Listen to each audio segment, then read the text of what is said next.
Alicia Magnus Lewis here, and I am sitting here with Jagadeesh Paramahansa, who is an individual that has gone within, and you've understood your own connection with life, with source, with energy, and you connect with others through experiences such as sacred spiritual surgery, such as divine light transmission, sacred ancestral healing, and so much more. Jagadeesh, more recently you've been doing divine light transmission sessions with individuals. What is it about the divine light transmission experience would you like people to understand, and what would it look like if we did a small transmission right here, right now? Right. Okay, yeah, we can do that for sure. For all of you in the audience, we'll do that. The divine light transmission is the pure light of God, and when I do it online, then I can do it to hundreds and thousands of people at once. And when I do it in person, then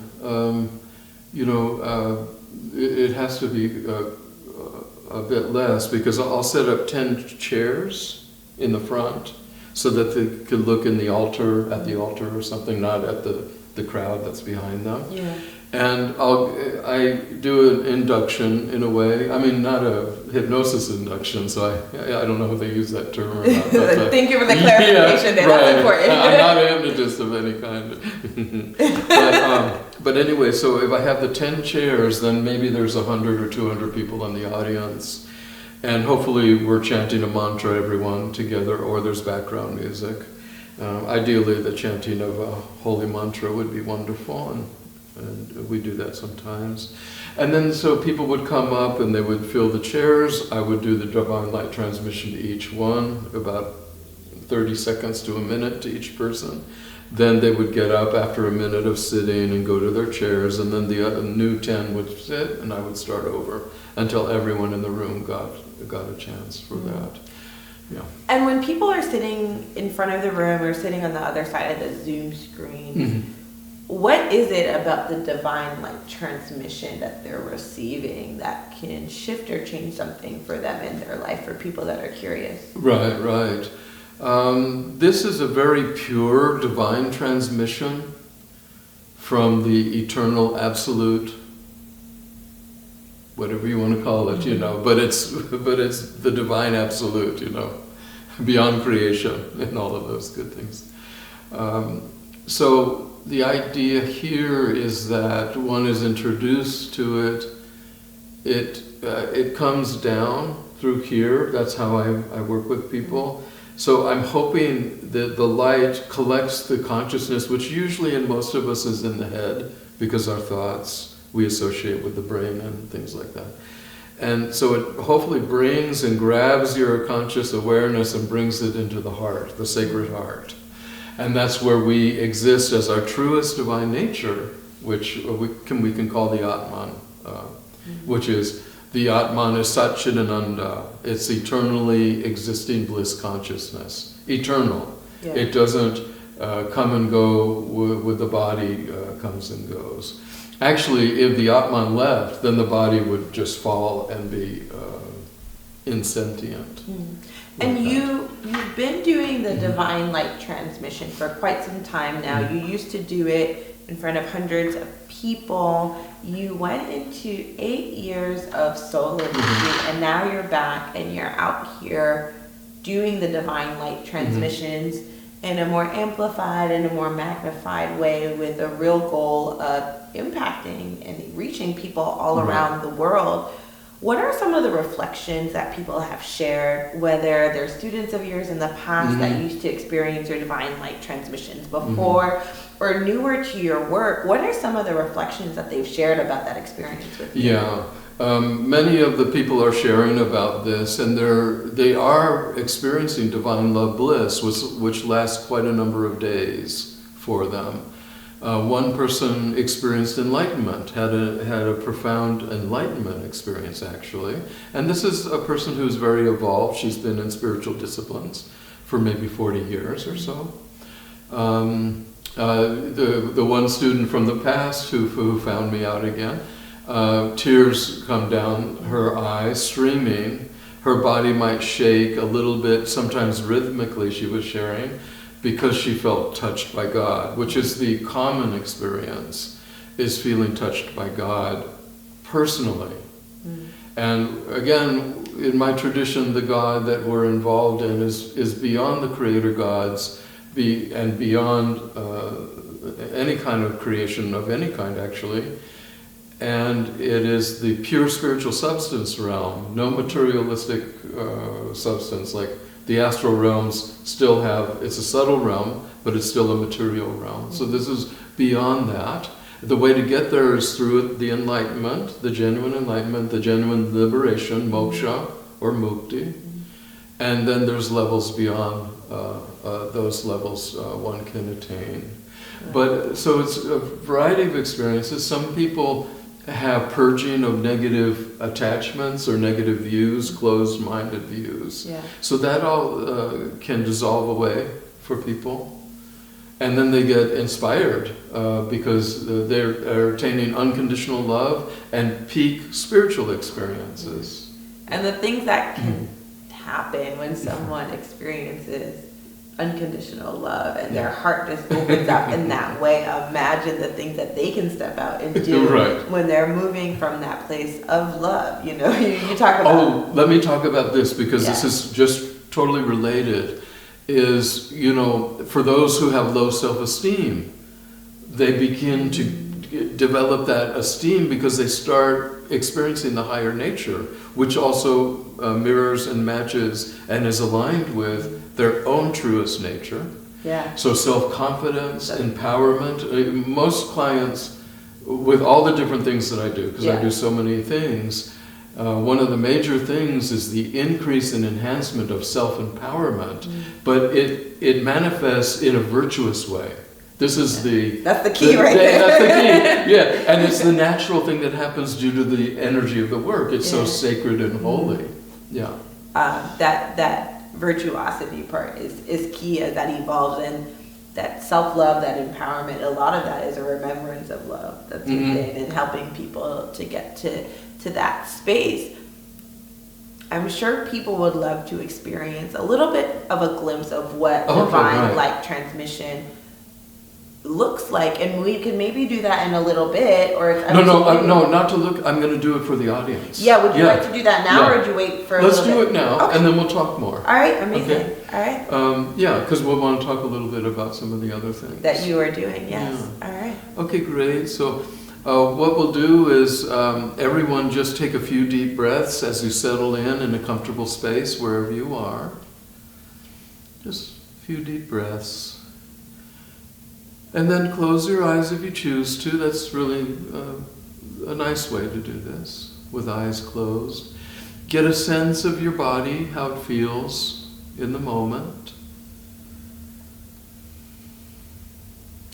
Very good. And then just be aware of your thoughts, feelings, and emotions in the moment. Okay. Then focusing in the heart center, the sacred heart center. Make a deep, sincere prayer or intention for profound healing, upliftment, spiritual illumination, and realization of our own divine love, bliss nature, and the ever fuller divine love, bliss nature of God.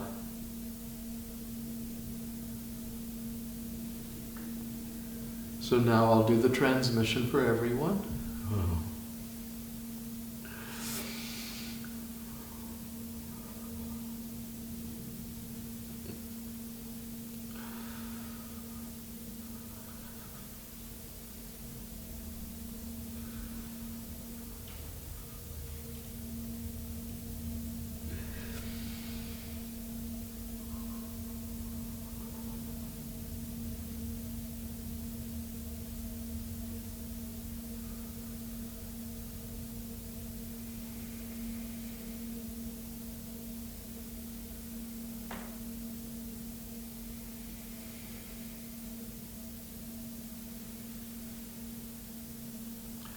ideally you would have a half hour to sit in meditation right now.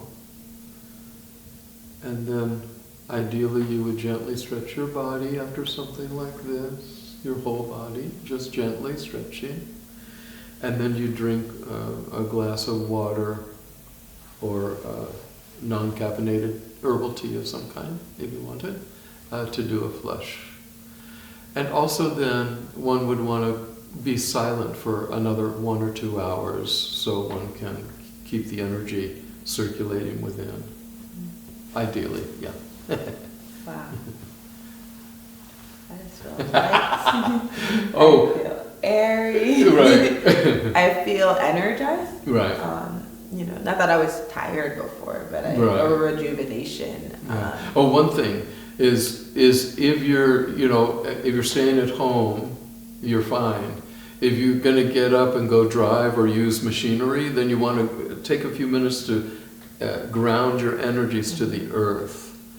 And otherwise you don't really need to ground, because our own humility from the sacredness grounds us from the experience. Wow, so if you've experienced something within you that has moved you, write a reflection journal, reach out to Jagadeesh, she's on socials, share your experience with someone that you know.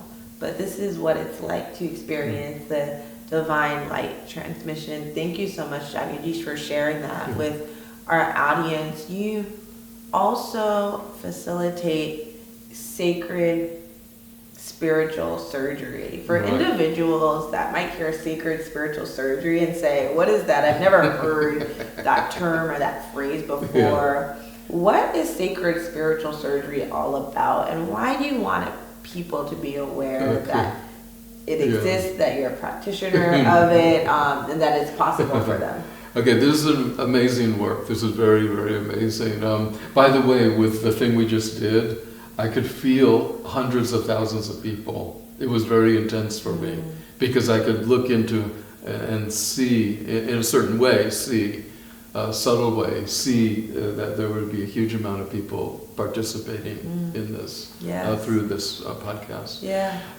So the interesting thing is, if you look at Ayurvedic medicine, there is certain practices that you do for anywhere from a week to a full month that purifies the body and gets the digestive system to purify the body on 7 different levels.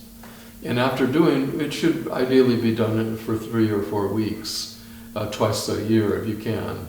And the results of that is it cleanses the dhatus. There are these different systems, I'll just say for now, that go deeper and deeper, the blood, the bones, and then the finer energies. It purifies. So it sets you up for deep meditation, for spiritual practice, for natural virtues to arise and be embodied, that kind of thing. Yeah. So that's what the spiritual surgery accomplishes, actually. And how it works is I'm able to come in, just like as if we were doing it now, and digging out negative content, negative stuck energy from the blood, bones, organs, tissues, and from the chakras, the auric field, of course, the meridian channels and lines, the marma points, and things that many people don't know about. There's some other things that have been revealed to me as I work on people. And so this I do with groups now. I never did this individually anyway. I always did groups. So if it's a small group, I could do it individually like this, just what I'm doing in person. Large groups, if it's too large, then I just accomplish it from sitting down and I accomplish it with everyone. But I'm still going to be doing this kinds of actions and working individually and working with the group. It goes back and forth during one session that I do.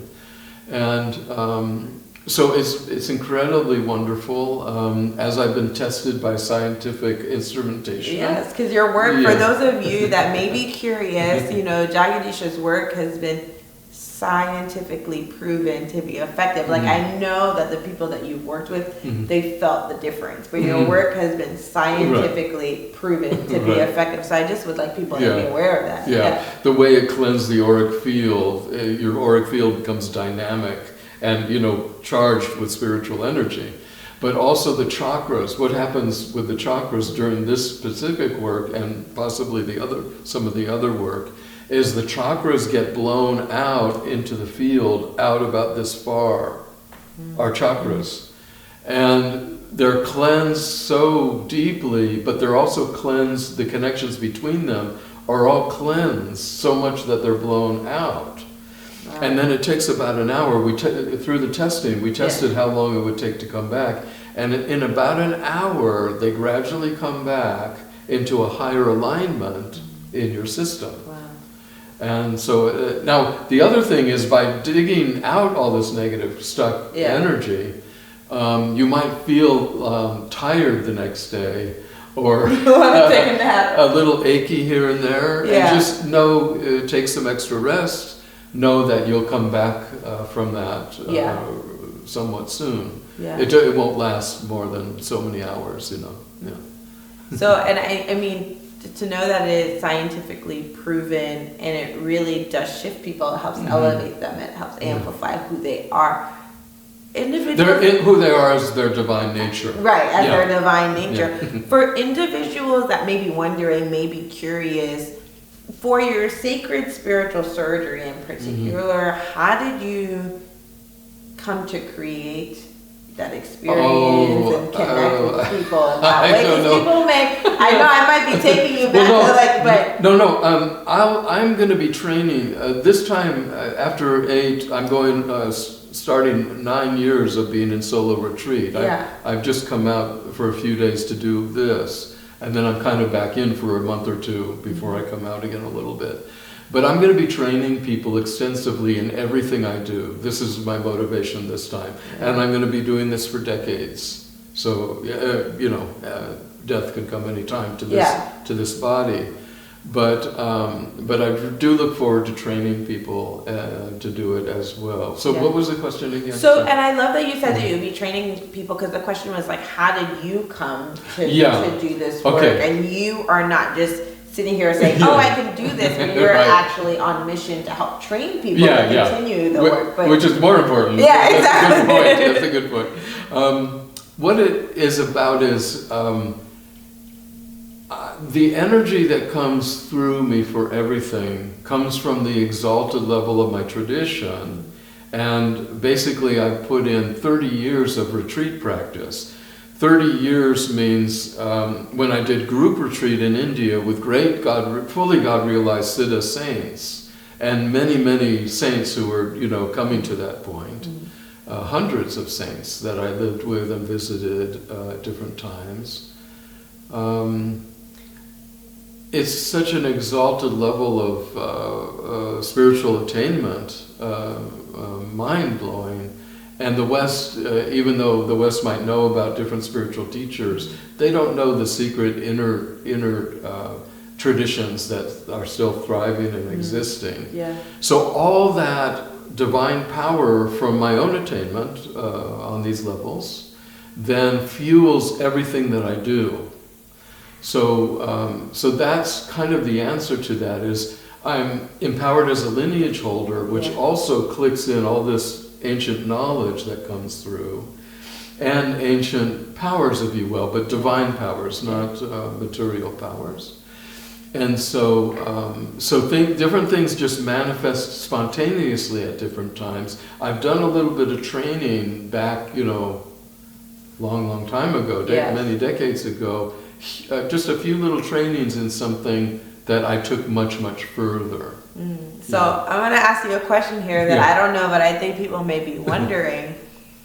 You have been training, this work evolved over 30 years. As you train people in sacred spiritual surgery, is it going to take them 30 years to learn? Or is there a way that they can learn? It may not take a day or a week, but in a way where they actually can become a practitioner. I'm going to have year-long trainings, and this will probably start in 2026. So year-long trainings, and there'll be certificate programs, and there might be 5 different years of training, but each year one will be able to do a certain type of healing. That's the intention with it. But you have to be qualified also, you know. You have to come in with some knowledge. You're not gonna... No, you have to leave with knowledge. Oh, you have to leave with knowledge. There we go. That's even better. That's even better. If you're going to come in for the year, you have to leave with some knowledge. I like that. And some expertise in that field that year is giving, you know, like that. Wow. Yeah. So should I just go ahead a little bit with the 2 other things? Yes, I was going to ask you next. So you also do sacred ancestral healing work, and what is that about, and how is that distinctly different than the sacred spiritual surgery work that you do? I know they work complementary together, and oftentimes when you do one, when you do the sacred spiritual surgery first and then the ancestral healing, but what is the ancestral healing all about? Because we all have ancestors. Yeah, we all have ancestors, and the interesting thing is the work I do goes back thousands of generations into the ancestral lines. So there might be millions of ancestors with each individual that I'm actually working with. So it takes a lot more concentration for me to do that work. So what goes on with that is basically, in a certain way, I'm applying sacred spiritual surgery, but going up the ancestral lines and doing it with everyone. They still might have their subtle bodies, their subtle instruments, and all of that. So I work on all of that. Yeah. Now, if you understand the cyclic existence of rebirth, you know, we live a life, we go into the intermediary realms, the astral realms, and we come back at some point. Our karmas surround the soul and bring us back into a birth again. And so many times I'm working with a group of people, that's how I do this work, and all of a sudden I'll find that someone brought their best friend, and then I'll be working on them, and then I'll work on the friend, and I'll say, oh, you were the great-great-grandmother in the 27th generation on your friend's father's side. Fascinating. And then they would look at each other, and certain things would come in, and they'd go, "Oh, that makes sense. That makes so much sense." Wow, that's fascinating. Of how we're connected or intertwined in that way. Yeah. And then I've worked with families where someone's child was a grandfather or grandmother. So all of these things happen and exist and go on. But it's very powerful work because what it's doing is it's hopefully, I say hopefully because I'm not a doctor or anything like that, is that it's transmuting and transforming the very DNA of negative patterns. Yeah. It's cleaning up and purifying the psychic impingement energy that comes down, and there's other levels as well. Wow. So there's levels to this. Oh yeah, but let me just, I just thought of one example. Okay. I worked on someone a long time ago, and she wrote back that, the day after we did the ancestral healing work, and I train people to do their own work with themselves on ancestral healing, that my mother called me, and she hasn't called me in, 10 years.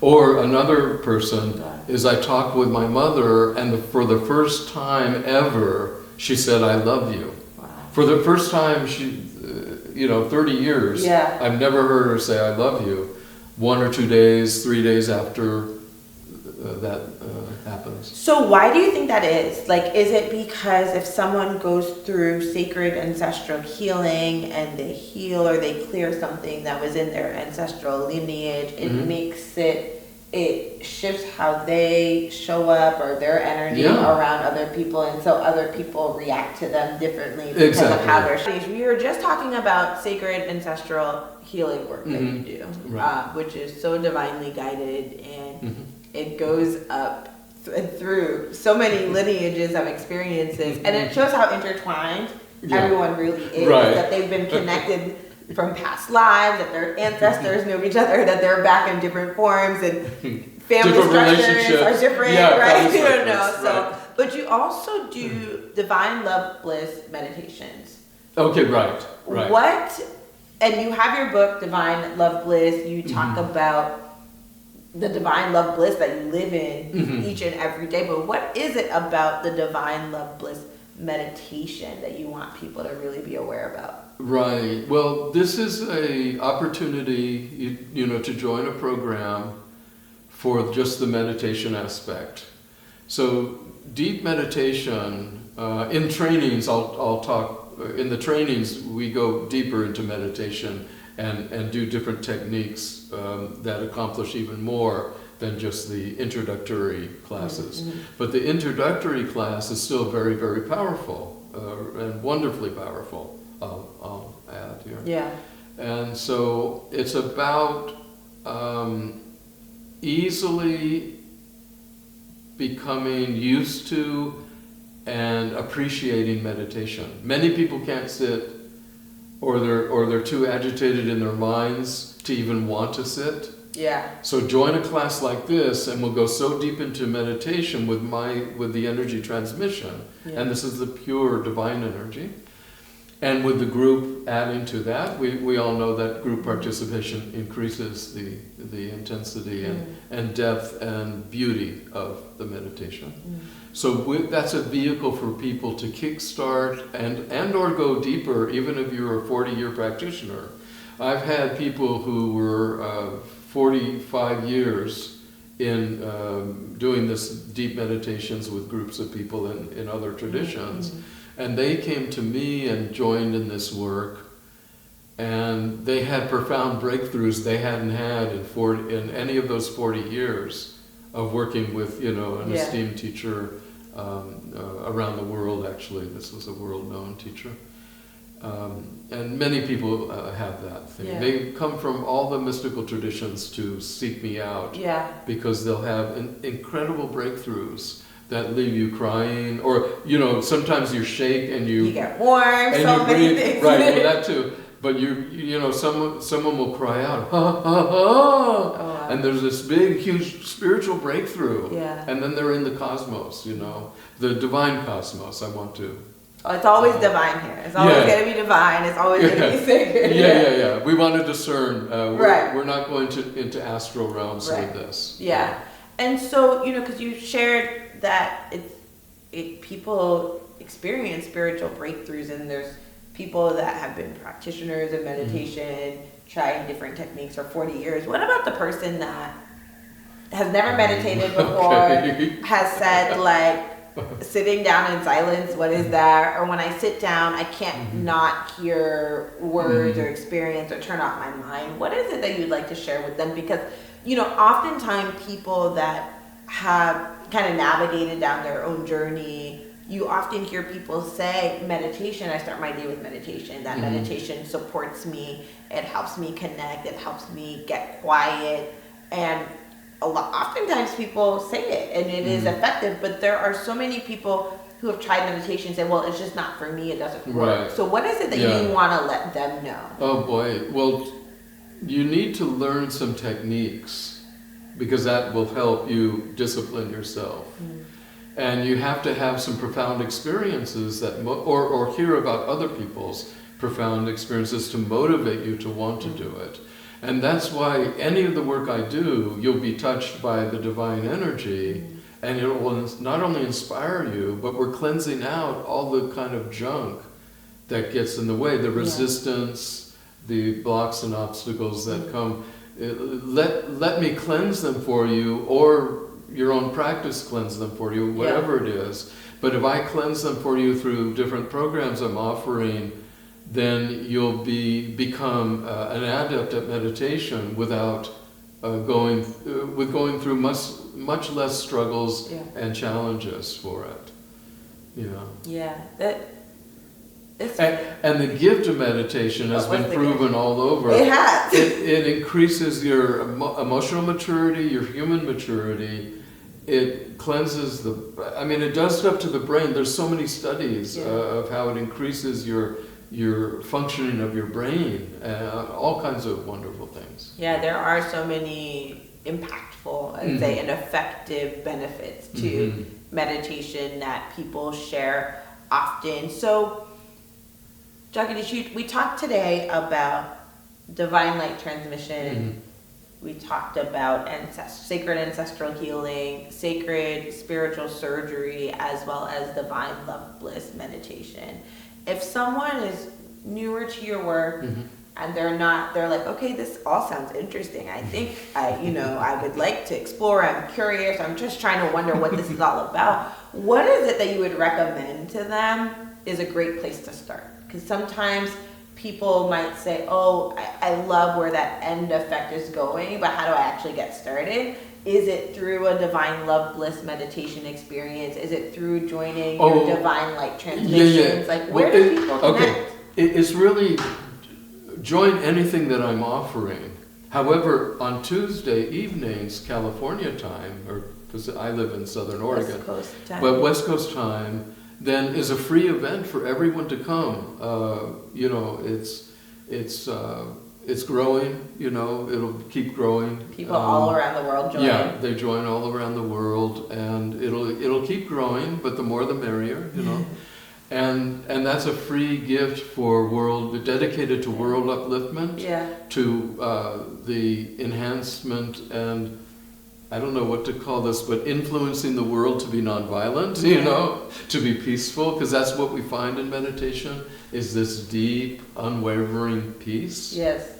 Yeah. So. Yeah. And I mean, I know like thousands of people from around the world will be joining these divine light transmissions. It's such a gift that you've given to the world to host this space for everyone. Jagadeesh, we've explored, and I feel like we've explored so much, yet your work has so much depth and breadth to it. As we're coming to a close here, what is a message from your heart that you just want people to be aware about, whether it's about the work that you do, their own journey, experiences that they could be curious about to help them evolve? What is it that you'd like to share? Well, a few things is you want to have a foundation of virtue. So study virtue, cultivate virtue, practice it, meditate on virtue, and embody it and manifest it in your life. And a few quick things is, you can do a simple meditation of breathing in and out of the heart space. You can also do a meditation of just observing, as if you're kind of like right up here. Yeah. This is the point up here that's used for many different reasons, including out-of-body travel, which I teach people to do. And you can become an observer of your own thoughts and your own actions, how the ego works, and how it creates suffering or limitation in your life. And start the process of detaching from temporary challenge, I don't know what to call it, but the suffering that we go through. Temporary experience, perhaps. Yeah. And look back and start understanding there's an eternal nature that is you, that is yourself, and it's divine. And we could live from that if we apply ourselves on the spiritual path. Wow. Yeah. That's so beautiful. Jagadeesh, as always, it's a pleasure sitting down here speaking with you. I'm going to say that we're going to put this conversation on pause because I know we will be back. I know we have many more conversations. For those of you that are tuning in, you can connect with Jagadeesh on social media platforms. Connect with Jagadeesh through divine-love-bliss.com to learn more about the divine light transmissions that occur on Tuesday afternoons, West Coast USA time. And you can also be on the lookout for Jagadeesh's book, Divine Love Bliss. There are so many ways to connect with yourself, to learn more about yourself, and to connect with the divine love bliss that's within you. And Jagadeesh is an individual that can help you get there. So until next time, we are putting today on pause. It's been a pleasure speaking with you. Thank you. Good. Thank you, dear. Thank you. Bye, everyone. Bye.